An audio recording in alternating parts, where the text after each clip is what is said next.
Hi, welcome to one of our newest new classes. We're calling it Understanding Talmud in the World, Talmud Mechanics, the Coronavirus, and IKAR Terms. Welcome, everybody. This is an open room. Invite your friends to come on in. Obviously, there's a lot of chatter about the coronavirus in our time. That goes without saying. There's no more sports news. There's no more news. You go on YouTube, and number one, I can't watch YouTube anymore because I don't go to a gym anymore because there's a coronavirus. If I was going to the gym, I wouldn't be able to watch anything on YouTube because there's no sporting events and everything is about the coronavirus. And eventually it gets old in terms of it's flooded. There's nothing else anywhere going on except for coronavirus. Now, with that said, we can't get away from it. Mike Clark, can somebody please let Mike know there is sound, and on his tablet he needs to work on the settings according to an iPad setting of sound. Jacques, if you can pass on the information from Click Meeting how to work with an iPad and sound in the room. And that's that. Okay, if we are going to understand the coronavirus, I find it impossible. It is impossible to understand the things going on unless we get into this concept that I'm bringing out called Understanding Talmud Mechanics in the World, Coronavirus and IKAR Terms.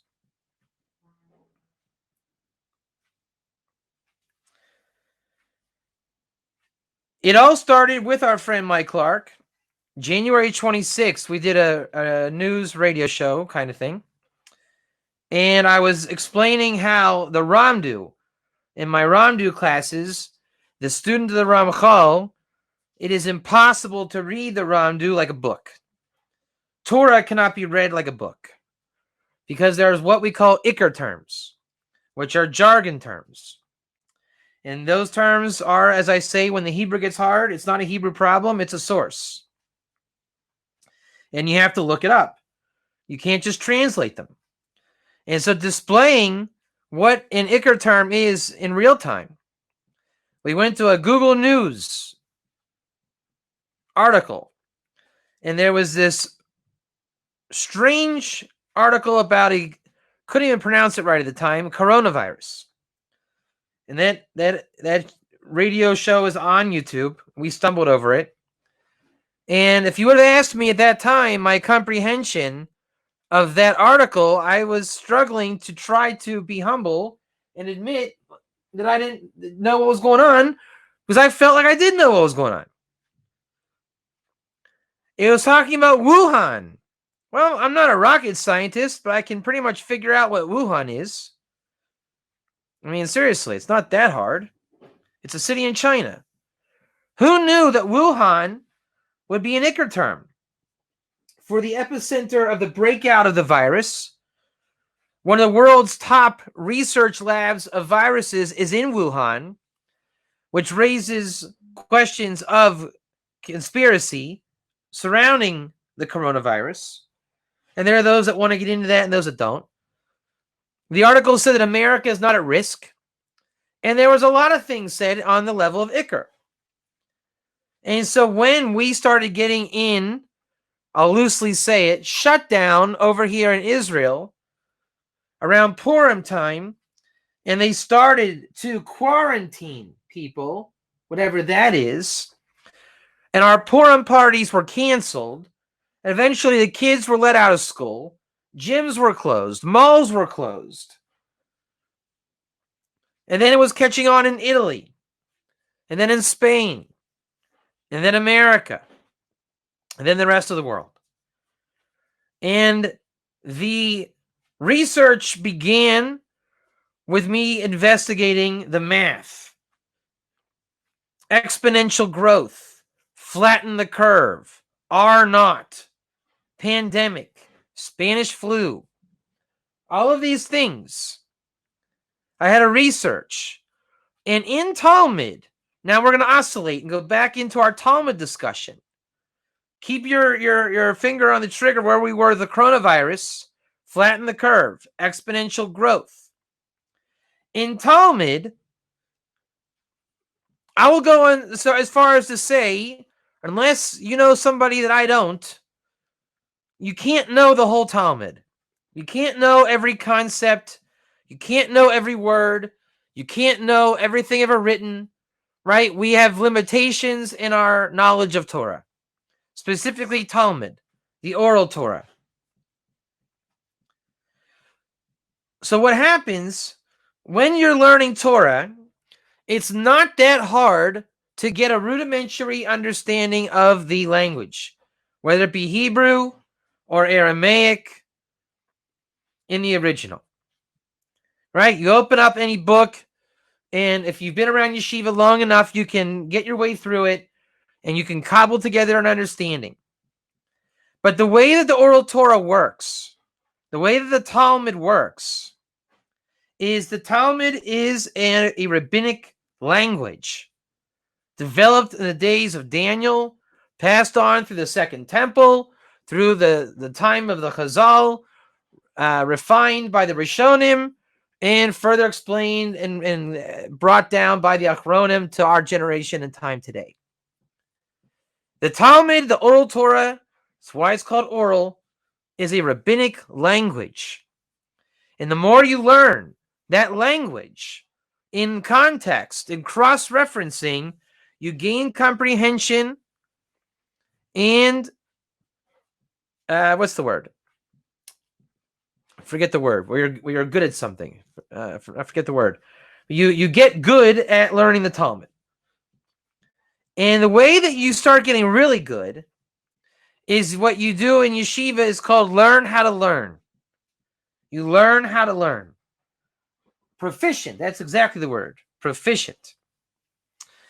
Proficient and efficient.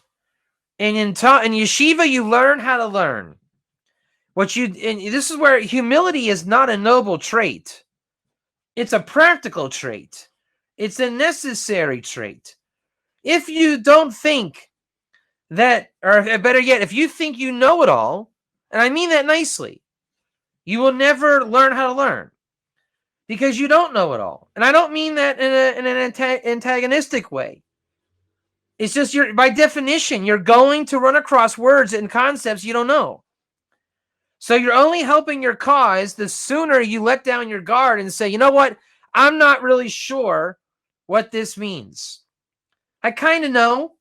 I sort of know, but I don't really know. How much will it hurt to take 5 minutes and look up what you don't know? Maybe it's a dictionary and a word.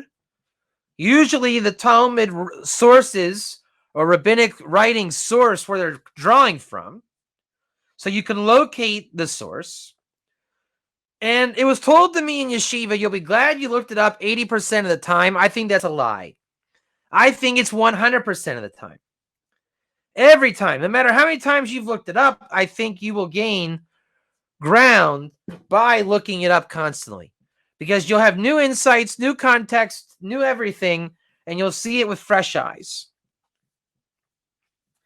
So the way that you cut corners and you take shortcuts is when you locate the IKAR terms in learning. And there's always an IKAR term, whether it's Talmud or Talmud, what I call Talmud in the world, regular life. There's always an IKAR term. In every article, every video, every book, every newspaper, every discussion, every barbershop discussion, you will come across IKAR terms. And when you do, the faster you put your guard down and say, what does that mean? And you ask or you look it up and you find what it means. You move on in your understanding and you deepen your understanding. And the more that you recognize them by putting your guard down, you can then more quickly learn at a much deeper level. Right? You can get into any foreign topic, any unknown, uncharted territory. And once you start locating the IKAR terms, because you feel that lack of confidence. IKAR term is a word or phrase that can be defined, elaborated on. Yolanda, I will say an IKAR term is a word or phrase that you, in your head, are saying, I'm not really sure what that means. Right? It's in layman terms. So you're arguing with yourself by saying, I really feel like I should know what that means. But you're arguing with yourself again, saying, but I really don't know what that means. And once you're in that battle, where if your life depended on it, you would not be able to confidently say, I know this. Then you say, okay, IKAR term, I got it. I'm really tempted to say I understand it already. Because I know what Wuhan is. It's a city in China. But which city? How many inhabitants? Which region? Why is it in the news? And you look it up with the coronavirus, like I did, and you find out, wow, the research development of viruses in the world is found in Wuhan. Now, did you know that? Probably not. I'm not an expert in research laboratories across the world, which happens to be in Wuhan. Then you find out that Wuhan has an international airport flying directly into New York. And you wonder why there's so many cases of corona in New York. These are all IKAR terms. There's something called the Wuhan International Airport, which who cares and who knows about the Wuhan International Airport? But if you want to understand, hey, how did the coronavirus spread to all these different countries, major cities? Because major Chinese airlines fly internationally out of the Wuhan International Airport. And it was at the time of their Chinese New Year, so they were pumping people into the major cities with the virus. That's IKAR terms. Generally, I think we're smart enough to understand words like airport, international, Chinese New Year, some big city called Wuhan, research of a virus, something called a coronavirus. We all know these words. But when you put them together to make a story, you don't really feel strong about any of these words. And when you start to look them up and the dots begin to connect, you start to make a picture. You start to understand the bigger picture. You start to see the forest rather than the trees. But first, you got to plot the trees. And in the Talmud, you can do this very easily. Blah, blah, blah. A woman marries a guy. Blah, blah, blah. Blah, blah, blah. The brother died. Blah, blah, blah. You take her in marriage. Da, da, da, da. And you look up all these words, and all the blah, blah, blahs are the words you don't really know. As it says in Yevamot, as we're learning Yevamot, the tractate, and as it says in Kedushin 54b, what's the next move, everybody? We're learning about Yevamos, and a man marries a woman, and it says in Ksubis 54b. What do? Stop!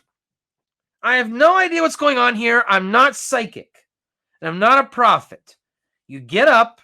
Yeah. You got to get up. And you got to go to the shelf or get your Art Scroll app, whatever you got to do, and go get Kedushin 54b. Pay your $1, whatever it is, and you got to start reading a brand new page of Talmud from scratch that you don't even want to be in. And you got to find your spot. Rabbah says that a man marries a woman like, hey, he marries da-da-da-da-da-da.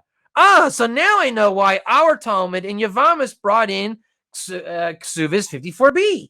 Now it makes sense. How could you have known that if you didn't look it up?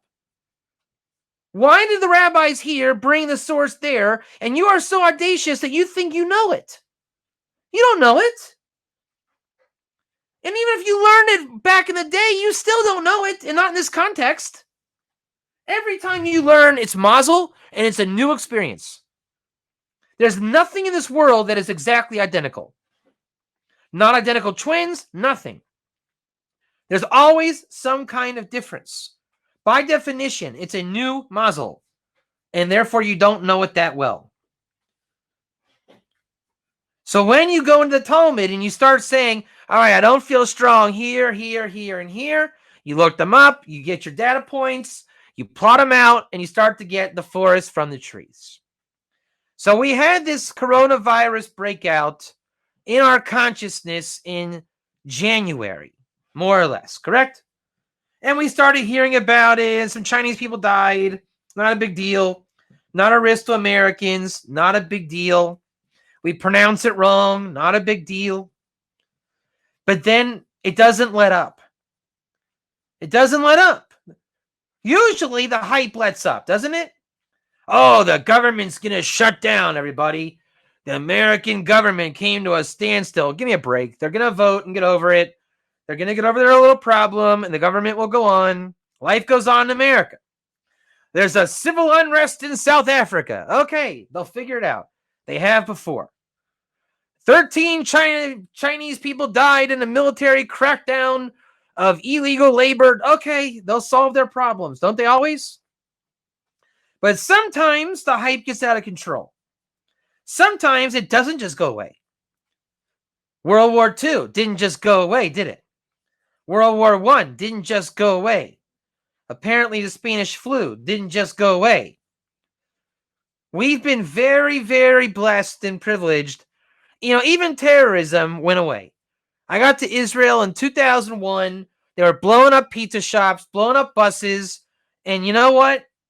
Maybe it'll come back, but right now it just went away. The Syrian war was on our border, and it's still going on. But it doesn't bother me.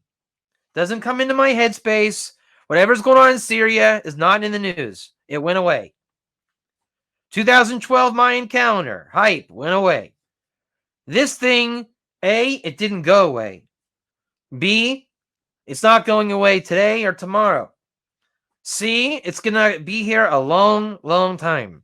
It's not going away.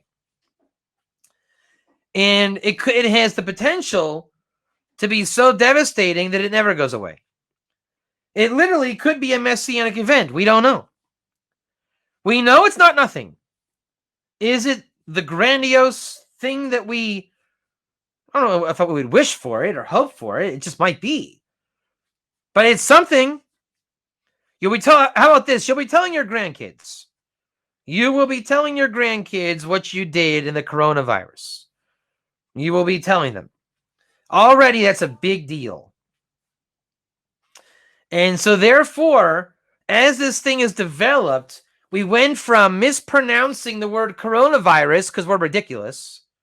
We went from being so dull of not understanding what the city of Wuhan is and represents, that now we are being forced to understand exponential growth are not doubling rates.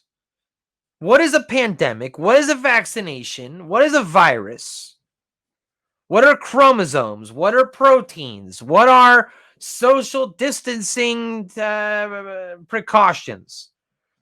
How do we really wash our hands? We're having to revisit a whole lot of stuff. In fact, every sector of our existence, of the greater Adamic code of man, is being re-questioned. How about this for a shocker? Judaism ended. Do you realize that? Judaism ending, and it did end, is as big a deal as the Pope coming out and saying, well, Jesus isn't really God. I mean, he's kind of God. We do our thing, but is he literally God? No, he's not God. Then they'll explain it's something else. But he's not God. All right, that would mean the end of Christianity. Islam actually ended before. When Israel took over the Temple Mount and conquered the Temple Mount, that ended Islam. And Islam knows that. And for whatever reason, Judaism let Islam get its pulse back. But you saw, if you were alive in 1967, you would have seen Islam end. And now Judaism ended. Right? There's no more davening in a minyan. That has not happened since the institution of prayer. The Arizal states very clearly that the Mashiach's coming is dependent on the sparks of creation being refined through the constant prayers that are in the presence of the offerings while there is no temple. And it can be ostensibly understood that means davening in a minyan. Judaism, synagogues, congregation. There is no more davening. It doesn't exist. it's over. Right? Imagine it's like Big Ben coming to an end. Like Back to the Future. Save the clock tower. It came to an end. It lost all of its momentum. Now, I do believe it has every bit of the power and ability to start up again. And it will. There will be a shul, once again, davening and a minyan. But right now, it has come to an end. There's no synagogue. We are not keeping the holidays or Shabbos the way we used to. Nothing is the same in Judaism. Now, the Torah is unchanged. We are still doing mitzvahs. We're praying to God. We worship God, one God. The foundations haven't changed. Just like the Israeli economy is working on about 15%, Judaism, which includes rabbinic and Torah mitzvah Judaism, is operating on about 15%, which is the essence of the Torah and the mitzvahs. But the halachic, religious part of Judaism has come to a near full stop. And again, according to Kabbalah, that is the definition of the coming of the Messiah.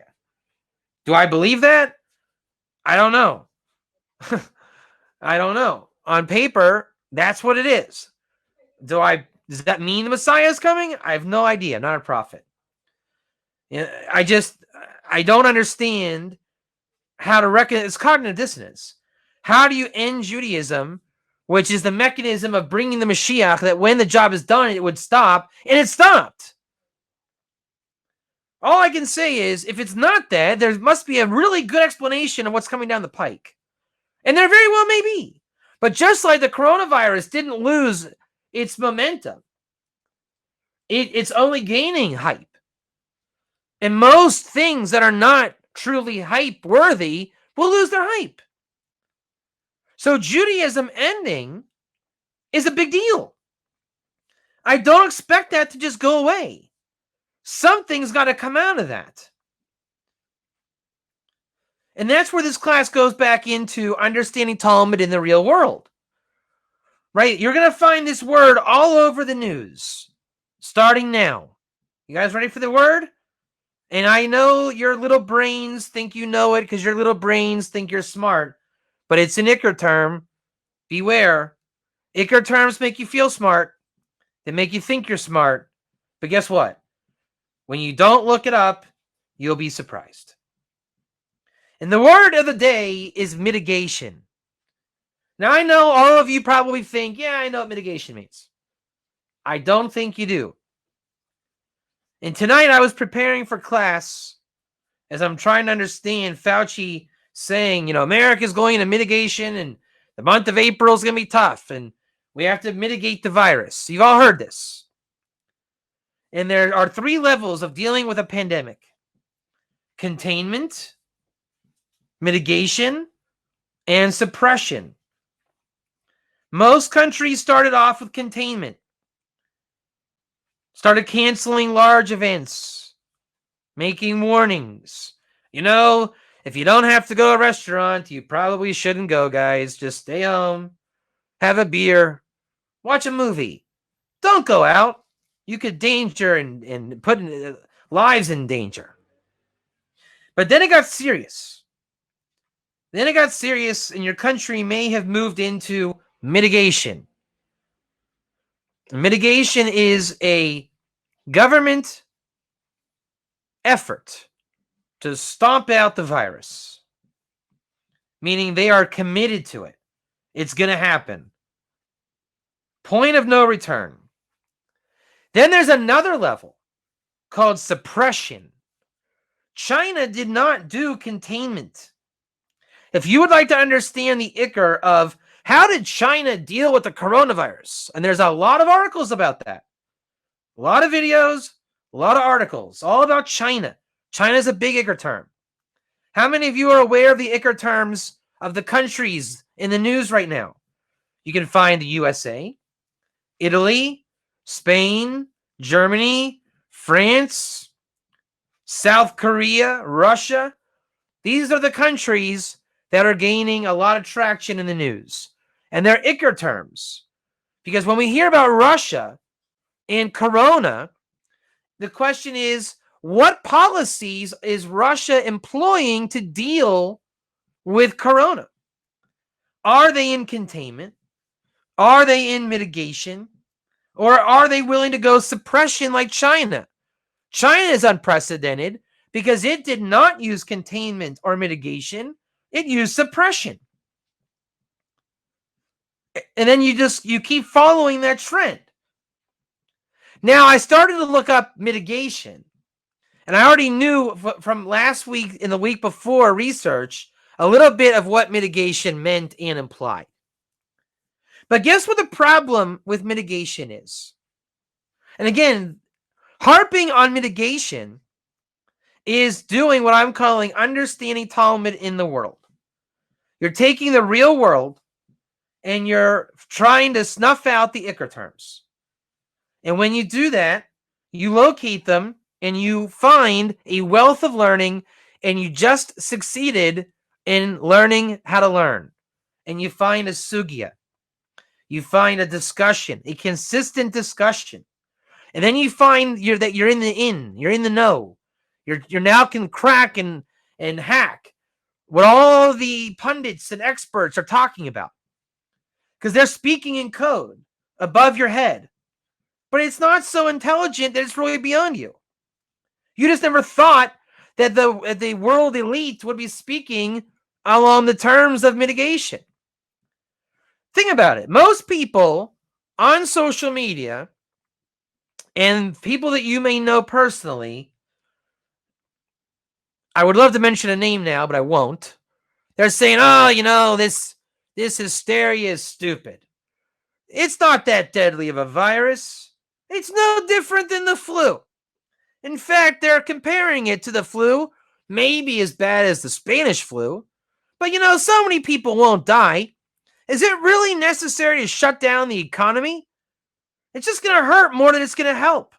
Besides, I'll reiterate, not many people are going to die. Yeah, some people will die. But we shouldn't stop the world for that. We should keep going. How many of you have heard that argument? I'm sure every one of you have heard that argument. And it's the predominant argument. It is the uneducated argument. And it's the prevailing argument. And the people that are the academic elite are not sitting around arguing, it's just like the Spanish flu. Not that many people are going to die. That's not what the discussion is. So if you spend your time on Google and YouTube, which are valid sources of information, if you know where to look. Back in the day before Google, you used the Dewey Decimal System. Like I always tell people, if you want to hide information, hide it in the right book. And books are always available. You can always get information. You can find anything in Torah if you know where to look. So if you start Googling typing out how many people are going to die in the coronavirus. Well, American experts are anticipating the worst. It could be 1 million deaths. And then another article says, well, I don't think it'll be that bad. It's no worse than the Spanish flu. And we're better off nowadays and we're equipped. I anticipate about 50,000 deaths. And then Trump comes on and he's arguing with Fauci, and Fauci's saying, right, if you're in that sugya, that's a very vulgar sugya. If you're Googling how many deaths, because the sugya of corona in the IKAR expression has nothing to do with deaths. Nothing. Yes, it is a deadly virus, but not particularly. Not much worse. Well, I don't know about much, but it's not worse than the plague. It has its own unique numbers and statistics. It could get worse. It can mutate. It can make a second wave, which are also IKAR terms. It could end up being the most deadly thing in the universe, killing most of mankind. I don't know. And the experts will say they don't know, which is also kind of scary. But it's not about being scared. Again, that's the hype that will die out. But there's a level of hype that will not die out. And that is the real sugya. And the real sugya is, how will the already marginalized, how many of your brains just shut down when I said the word marginalized? They operate on a very thin margin I've heard the expression used. Yeah, the healthcare systems around the world operate on a very thin margin. Margin is an IKAR term, an economic IKAR term that I'm not well versed in. But I know enough that I know that it is an IKAR term called margin. How many of you ever heard bankers in any way, shape, or form use the term margin? Very thin margin. I didn't go heavily into this in my research, but I do know that, in inverted commas, they are saying that the world healthcare systems are operating on a very thin margin. Now, I am guilty for not having looked it up, but I'm guessing it's kind of like living paycheck to paycheck. If you've made me pay a 5,000 shekel fine right now, or like there will be dire consequences, no, I could not do it. I don't have 5,000 shekels free in the bank to just burn on a fine. I would be in trouble. And most of the world operates that way.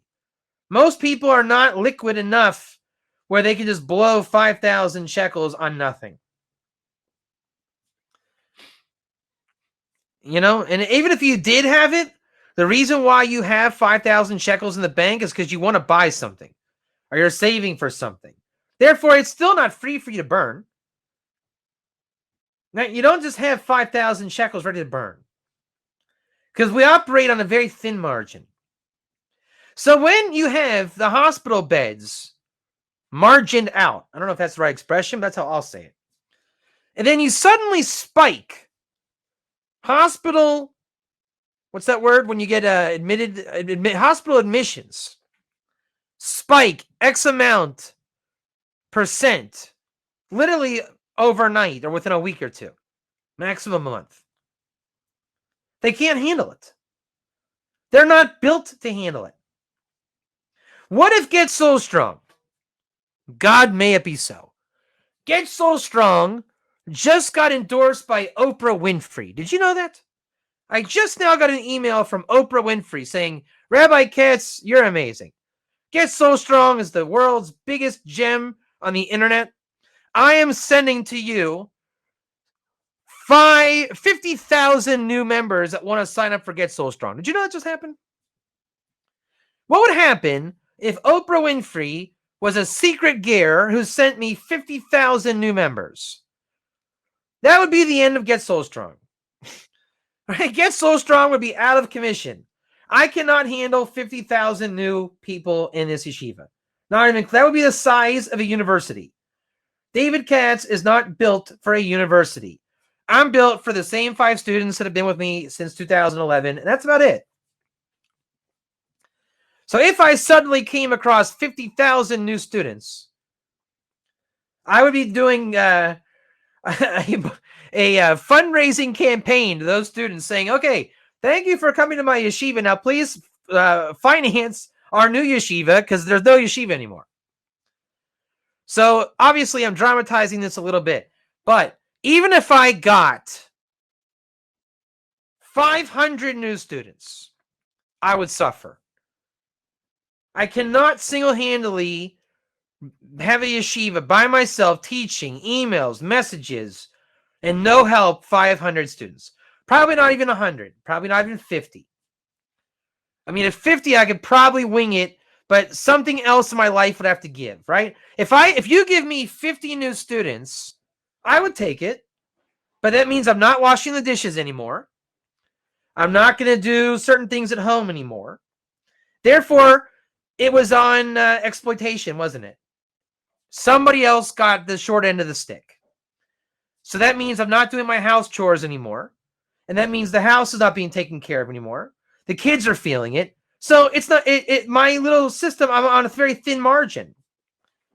I can operate a yeshiva with 50 more students on a very thin margin. Now, it might not show up in your world, and me teaching you, but somebody else is going to get the short end of the stick. The little kid named Reuben's got to do the dishes tomorrow. And he's not going to be too thrilled about that. So the whole world operates this way. And we already know, without a shadow of a doubt, this virus is extremely contagious. Look at the numbers. It's absolute pure math. IKAR term, exponential growth. R naught. the curve. If you did not implement containment, mitigation, suppression, in Israel right now, there's 5,500 cases of corona confirmed. America just hit 200,000. Imagine if you just took the brakes off and said, let the old people die. God forbid. Let them die. We should have our McDonald's. We don't want our McDonald's to shut down.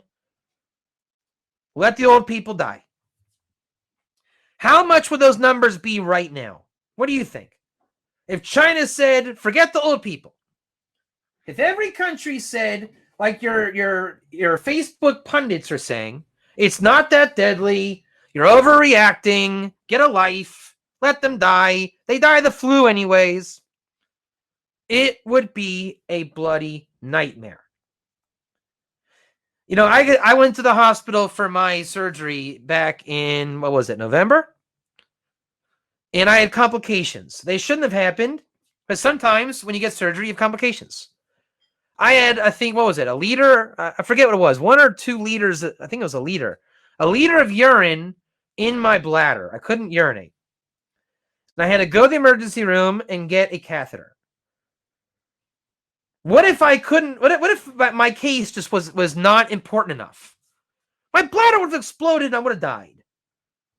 I don't think that's dramatized. I think that's serious. I mean, I'm not an expert in that, but if you don't empty your bladder, it will explode if it's not treated to. And by the way, in a non-corona environment, I still barely got treated. It was not fun. Have you ever had to go to the bathroom for 6 hours? Not fun. So, man, now it's not only you, but with the spike of patients, especially in crowded cities like Los Angeles, New York, Jerusalem, Tel Aviv. All the people like me are going to be pushed to the side. It will be a disaster. So you have to flatten the curve. You cannot have an overload of hospitalizations overnight. So now that we're going to either do containment, mitigation, or suppression, China says, let's do suppression. We're going to put out this virus, period. Now they have to deal with another IKAR term. And so will Europe. And so will America. And so will every other economy. And guess what it's called? Economic mitigation. Go ahead and Google that in your own time. Economic mitigation. Then I found out there's something called environmental mitigation. The global warming movement is looking to implement measures of environmental mitigation to push back the ill effects of global warming. Whether you believe in global warming or not, there's a concept of mitigation on the environmental level. Now, I think we can all agree that we have the power to destroy the world. So if it's unbridled and we just don't care, then there would theoretically be a need for environmental mitigation. So wherever you hold in that discussion, there's got to be some level of environmental mitigation. In this new situation of health, pandemic mitigation will unite with environmental mitigation. And then there's a next phase called economic mitigation. How is China, who has been out of work on an absolute level for an extended period of time, how will their economy deal with the ramifications and the repercussions? They must do an economic mitigation.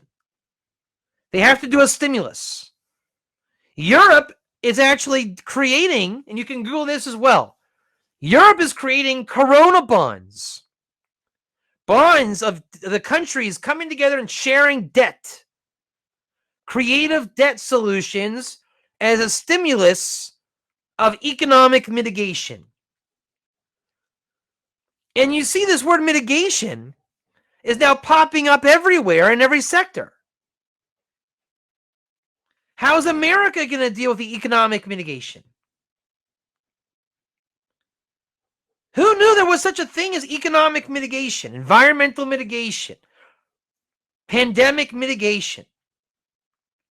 I'm sure you could guess. You can make an educated guess.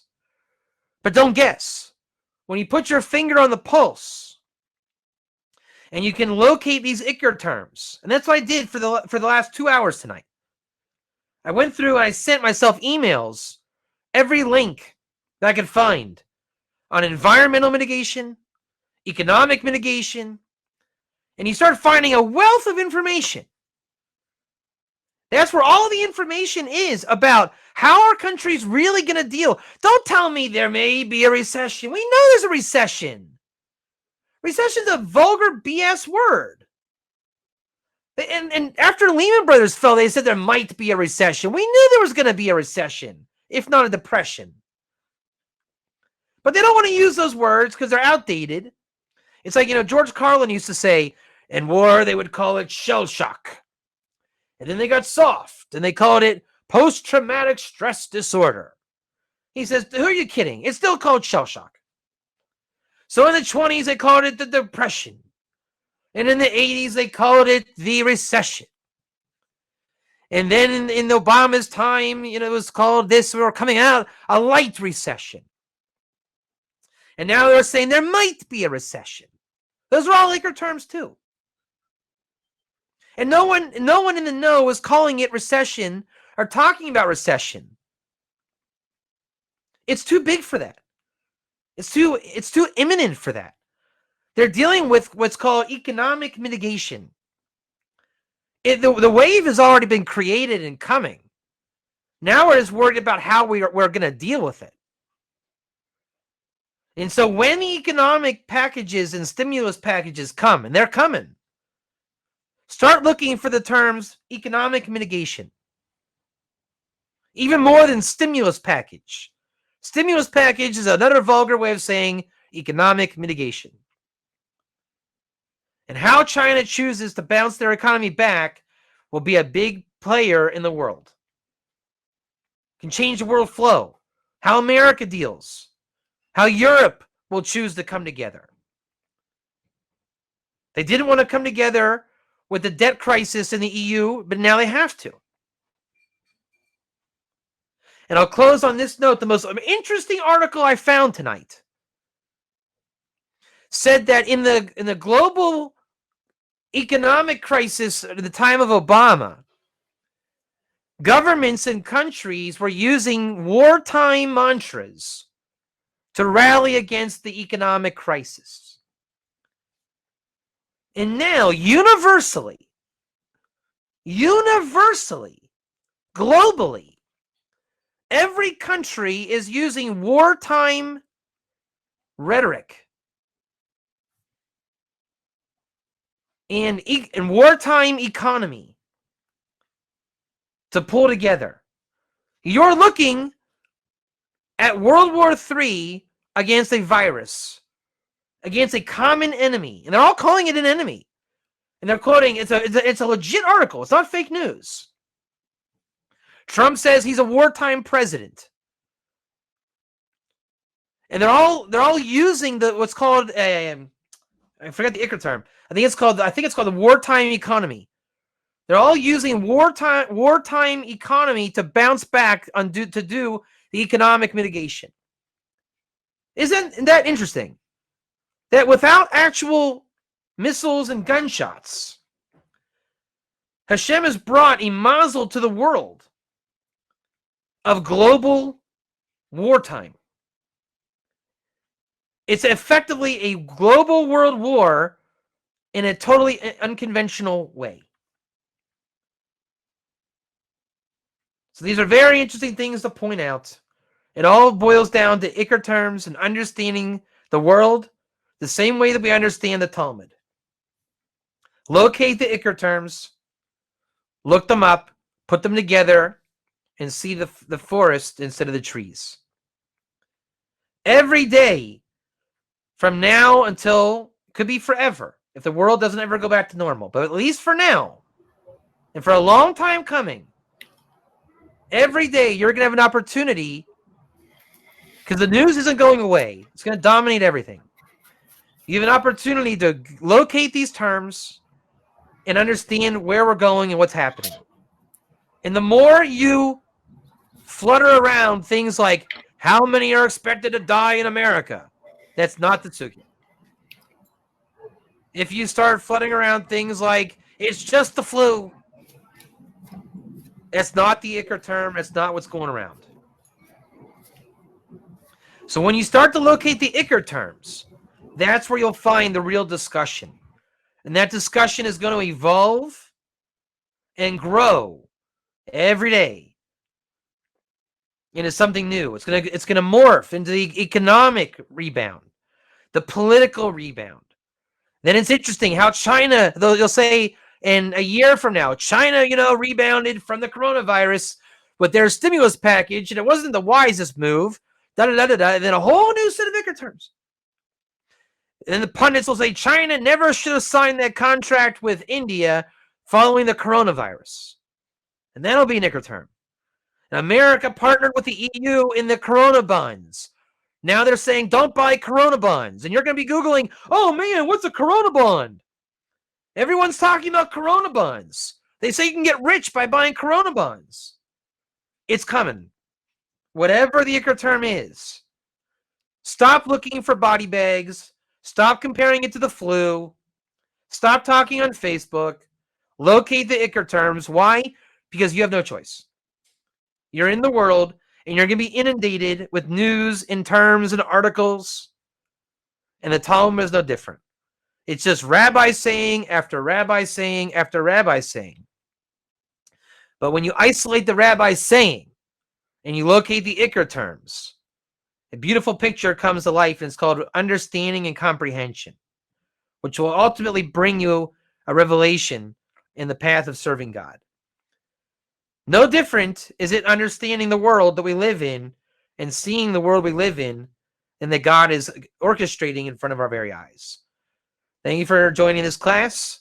Tomorrow we will go into the Noahide law of eating the limb of a living animal and the philosophy of those laws about not eating a bat and how that relates to the Noahide laws ethically, wisdomly, spiritually, philosophically, practically, and all of those things. So these are our two new classes, Wednesday and Thursday nights. Hope you enjoy. And again, as always, Mazel Mondays and Zohar Noach Tuesdays. Have a great rest of your week, and see you tomorrow.